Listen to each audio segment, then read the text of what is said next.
नमस्कार, स्वागत है आपका हमारे चैनल पर। मैं हूं आपके साथ शिप्रा सैनी। किसान आंदोलन के नाम पर राजनीतिक आंदोलन चलाने वाले राकेश टिकैत को बड़ा झटका लगा है। जिला पंचायत अध्यक्ष के चुनाव में अपने गढ़ को भी राकेश टिकैत नहीं बचा पाए, वहां भी हार का स्वाद चखना पड़ा। मुजफ्फरनगर जिला पंचायत चुनाव में बीजेपी ने राकेश टिकैत को मात दी है। उत्तर प्रदेश 2022 विधानसभा चुनाव में बीजेपी को हराने और सीएम योगी को मुख्यमंत्री के पद से हटाने का सपना देख रहे तथा कथित किसान नेता राकेश टिकैत के फर्जी आंदोलन की बीजेपी ने हवा निकाल दी है।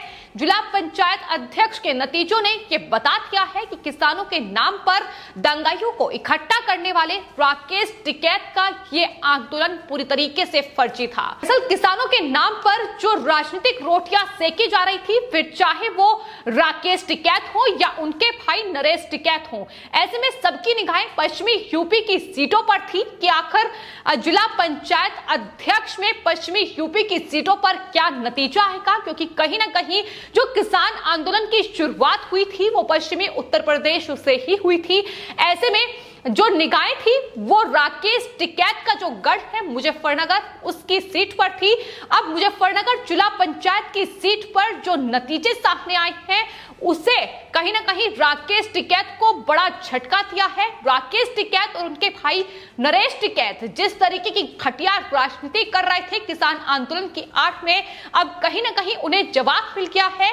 दोनों ने ही देश भर में किसान आंदोलन की अगुवाई की है और किसानों के नाम पर इस फर्जी आंदोलन को वो चला रहे हैं। लेकिन अब आपको बता दें, उत्तर प्रदेश में जिला पंचायत अध्यक्ष के चुनाव हुए जिसमें बीजेपी ने प्रचंड जीत हासिल की।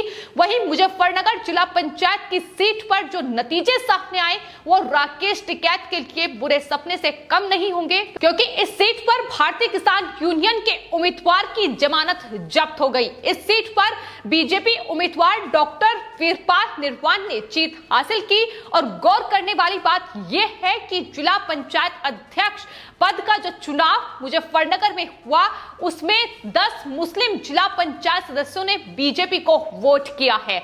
लेकिन वहीं अगर बात भारतीय किसान यूनियन के उम्मीदवार सत्येंद्र बालियान की जाए तो उन्हें अपना उम्मीदवार जो है वो राकेश टिकैत ने बनाया था और पूरे विपक्ष ने भारतीय किसान यूनियन को इसके लिए समर्थन भी दिया था। लेकिन टिकैत बंधुओं को ये उम्मीद भी नहीं होगी कि इस तरीके से उनकी हार होगी। जब मुजफ्फरनगर सीट पर नतीजे सामने आए तो जाहिर तौर पर कोई भी भारतीय किसान यूनियन राकेश टिकैत की इस हार से हैरान नहीं था, लेकिन हैरानी इस बात की थी कि केवल उन्हें 4 वोट ही मिले थे, जो कि राकेश टिकैत के लिए बड़ा झटका था। जाहिर तौर पर आंदोलन की अगुवाई वो कर रहे हैं। किसान आंदोलन के नाम पर जिस तरीके से गाजीपुर बॉर्डर से लेकर सिंगू बॉर्डर तक आंदोलन जीवियों को इकट्ठा किया हुआ है और लगातार सड़कों को बाधित किया हुआ है, ऐसे में किसान आंदोलन की हकीकत क्या है ये सामने आना बेहद जरूरी था। और अब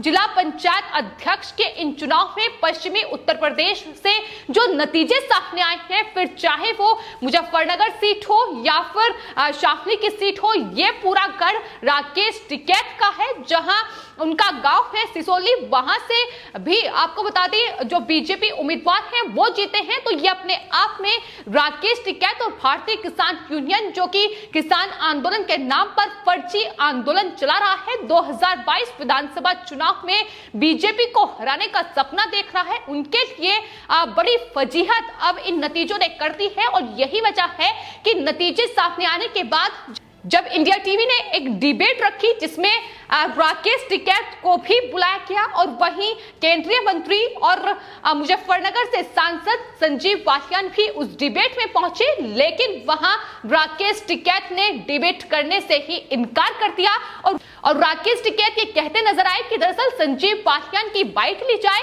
वो उनके सामने नहीं बैठेंगे, वो उनसे बहस नहीं करेंगे। जाहिर तौर पर इस हार के बाद राकेश टिकैत के पास कोई जवाब नहीं है कि आखिर क्यों ये फर्जी आंदोलन चलाया जा रहा है, किसानों को इस तरीके से बदनाम किया जा रहा है। ये कहा जा रहा था कि पश्चिमी उत्तर प्रदेश में जो नतीजे हैं वो अलग हो सकते हैं, क्योंकि वहां किसान आंदोलन का असर हुआ है, लेकिन कहीं ना कहीं इस आंदोलन की हकीकत इन चुनाव नतीजों ने सामने रखती है। और यही वजह है कि बीजेपी आईटी सेल प्रमुख अमित मालवीय ने ट्वीट करते हुए राकेश टिकैत पर निशाना साधा है। उन्होंने कहा है कि राकेश टिकैत अपने जो जनपद है, जो जिला है मुजफ्फरनगर, उसे भी नहीं बचा पाए हैं। वहां भी बीजेपी का जिला अध्यक्ष चुना गया है। आंदोलन जीवियों को अब अपने घर चले जाना चाहिए, ये सलाह अमित मालवीय की ओर से दी गई है। तो जाहिर तौर पर जिस तरीके से पश्चिमी उत्तर प्रदेश में बीजेपी ने ये बड़ी जीत हासिल की है और खासतौर पर मुजफ्फरनगर की सीट, उस पर बीजेपी का प्रबंधन शानदार रहा है। और किसान आंदोलन को लेकर जिस तरीके से खबरें चलाई जा रही थी कि दरअसल किसान इकट्ठा हुए हैं क्योंकि वो नए कृषि कानूनों से नाराज हैं और उत्तर प्रदेश में खासतौर पर पश्चिमी यूपी के किसान अब बीजेपी को समर्थन नहीं देंगे, लेकिन ये नतीजे साफ तौर पर बता रहे हैं कि उत्तर प्रदेश में 2022 विधानसभा चुनाव में भी बीजेपी को पश्चिमी उत्तर प्रदेश से बेहद ज्यादा सीटें मिलने वाली हैं, जिस तरीके से ये नतीजे सामने आए हैं।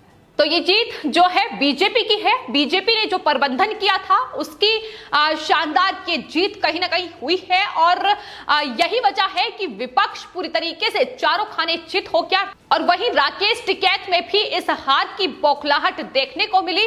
राकेश टिकैत ने बीजेपी की इस जीत पर बयान दिया। उन्होंने कहा कि बीजेपी जीती है, इसमें कोई शक नहीं है, लेकिन कैसे जीती है यह भी देखा गया। उन्होंने कहा कि वोटरों की कनपटी पर बंदूक रखकर कोई भी वोट ले सकता है। ये राकेश टिकैत का बयान आया है। जाहिर तौर पर हार की बौखलाहट देखने को मिल रही है, लेकिन आपको बता दें ये वही राकेश टिकैत हैं जिन्होंने गाजीपुर बॉर्डर पर फर्जी किसान आंदोलन की आड़ में सरकार और उत्तर प्रदेश के मुख्यमंत्री, यहां के नेता, यहां तक कि कृषि मंत्री को धमकियां दी थी, गुंडागर्दी करते नजर आए थे। खुलेआम सुरक्षा बलों को उनकी तरफ से धमकियां दी गई और ये तमाम चीजें रिकॉर्ड में हैं। कभी वो बक्कल उतारने की बात करते हैं तो पूरे उत्तर प्रदेश में बीजेपी नेताओं को घुसने नहीं दिया जाएगा, ये भी राकेश टिकैत की ओर से कहा गया है। लेकिन अब जो नतीजे सामने आए हैं, कहीं ना कहीं अब सीएम योगी आदित्यनाथ का ये नेतृत्व है जिन्होंने यूपी में घुसकर अब राकेश टिकैत को ही मात दी है। तो टिकैत एंड फैमिली के तमाम कोशिशें कर रही हैं कि किस तरीके से उत्तर प्रदेश में 2022 की राह तय की जाए। और आपको बता दें, ना सिर्फ राकेश टिकैत की ओर से ये गुंडागर्दी की गई, धमकियां दी गई, बल्कि उनके भाई नरेश टिकैत जो कि भारतीय किसान यूनियन के अध्यक्ष भी हैं, उनकी ओर से अपने गांव सिसोली में वहां एक जनसभा की गई और ये ऐलान कर दिया गया कि अगर कोई बीजेपी नेताओं को किसी कार्यक्रम में बुलाएगा, अगर शादी या दूसरे कार्यक्रम में किसी के द्वारा न्योता दिया जाएगा तो गांव उन लोगों का बहिष्कार करेगा, उन लोगों के घर में कोई नहीं जाएगा, ये उनकी तरफ से कहा गया था। तो इस तरीके से गुंडागर्दी देखने को मिल चुकी है। और यहां तक कि इस बयान के ठीक बाद जब बीजेपी सांसद संजीव बालियान अपने संसदीय क्षेत्र में लोगों से मिलने के लिए पहुंचे थे तो उन्हें निशाना भी बनाया गया था। वहां भारतीय किसान यूनियन के ये तथाकथित नेता, उनकी जो कार्यकर्ता हैं, उनकी गुंडागर्दी देखने को मिली थी। तो जितना आतंक, हिंसा और गुंडागर्दी इस किसान आंदोलन की आड़ में राकेश टिकैत ने की है, जाहिर तौर पर उन्हें नहीं भूलना चाहिए कि किस तरीके से उन्होंने इस किसान आंदोलन के नाम पर राजनीतिक और फर्जी आंदोलन को चलाया है, जिसमें तमाम विपक्षी दलों ने उनका साथ दिया है। और टिकैत एंड गैंग में आपको बता दें कई ऐसे विपक्षी दल हैं जो शामिल हैं, जिसमें अखिलेश यादव भी हैं, जिसमें आरएलटी भी शामिल हैं। और अब इस हार पर जयंत चौधरी जो कि आरएलटी के नेता हैं, उनका एक ट्वीट आया है। दरअसल आपको बता दें साइना नेहवाल ने बीजेपी की इस प्रचंड जीत पर ट्वीट किया था। उन्होंने ट्वीट करते हुए लिखा था कि यूपी में जिला पंचायत अध्यक्ष चुनाव में प्रचंड जीत के लिए सीएम योगी आदित्यनाथ को बधाई दी थी उन्होंने, जिस पर बौखलाए जयंत चौधरी चौधरी ने रिट्वीट किया और लिखा कि जनता का जनादेश तोड़ने में बीजेपी के कौशल को सरकारी शटलर ने पहचान लिया है। ये उनका ट्वीट था। मुझे लगता है कि मतदाताओं को अपने फैसले को प्रभावित करने की कोशिश कर रहे हैं। सेलेब्स पर एक सूक्ष्म ड्रॉप शॉट खेलने की जरूरत है। यानी साइना नेहवाल ने जो ट्वीट किया था उस पर यह ट्वीट जयंत चौधरी की ओर से किया गया है, जो साफ तौर पर उनकी बौखलाहट को दिखा रहा है। लेकिन पश्चिमी उत्तर प्रदेश में जिला पंचायत अध्यक्ष के इन चुनाव में बीजेपी की ये जीत अपने आप में बेहद अहम, क्योंकि राकेश टिकैत ये कह चुके हैं कि दरअसल इस किसान आंदोलन का सबसे ज्यादा असर पश्चिमी उत्तर प्रदेश में हुआ है। वहां के किसान जो है वो बीजेपी से परेशान है, बीजेपी को वोट नहीं देंगे और किसान अब समझ चुका है कि बीजेपी उन्हें भ्रमित कर रही है। ये तमाम बयान जो है राकेश टिकैत के सामने आए थे, लेकिन ये चुनाव के नतीजे अब बता चुके हैं कि किस तरीके से राकेश टिकैत अब किसानों की आंख में अपनी राजनीति चमकाने का ये जरिया खोज रहे थे और जो हवाई दावे उनकी तरफ से किए गए थे वो पूरी तरीके से इन चुनाव नतीजों ने फ्लॉप साबित कर दिए हैं। क्योंकि अपना गढ़ जब राकेश टिकैत नहीं बचा पाए तो आखिर किसान आंदोलन के नाम पर जो ये फर्जी आंदोलन चला रहे हैं, इसकी जो पोल है वो अब खिल चुकी है जाहिर तौर पर। और यही वजह है कि लगातार बीजेपी नेता राकेश टिकैत से सवाल पूछ रहे हैं। वहीं तजिंदर पाल सिंह बग्गा जो कि बीजेपी के नेता हैं, उनका ट्वीट भी आया है। उन्होंने लिखा है कि उत्तर प्रदेश के चुनावी नतीजों के बाद टिकैत के मुंह पर ऐसा थप्पड़ पड़ा है कि जिंदगी भर अपना चेहरा नहीं दिखा सकेंगे। ये उनका ट्वीट है जो उन्होंने किया है। आपको बता दें, बीजेपी ने इन जिला पंचायत अध्यक्ष के चुनाव में 67 सीटें हासिल की हैं। 75 में से 67 सीटें बीजेपी के खाते में गई हैं। वहीं समाजवादी पार्टी के हिस्से में महज 5 सीटें आई हैं और 3 सीटें अन्य के खाते में गई है। लेकिन भारतीय किसान यूनियन का बुरा हाल उन्हीं की सीट पर हुआ है, उन्हीं के गढ़ में हुआ है। ये सबक है कहीं ना कहीं उन तमाम लोगों के लिए जो लगातार इस फर्जी आंदोलन को हवा दे रहे थे। तमाम आंदोलन जेवी लगातार किसानों के नाम पर ये गुंडागर्दी अराजकता कर रहे थे और सरकार पर निशाना साध रहे थे। लेकिन इस आंदोलन की सच्चाई क्या है वो अब सामने आ चुकी है। राकेश टिकैत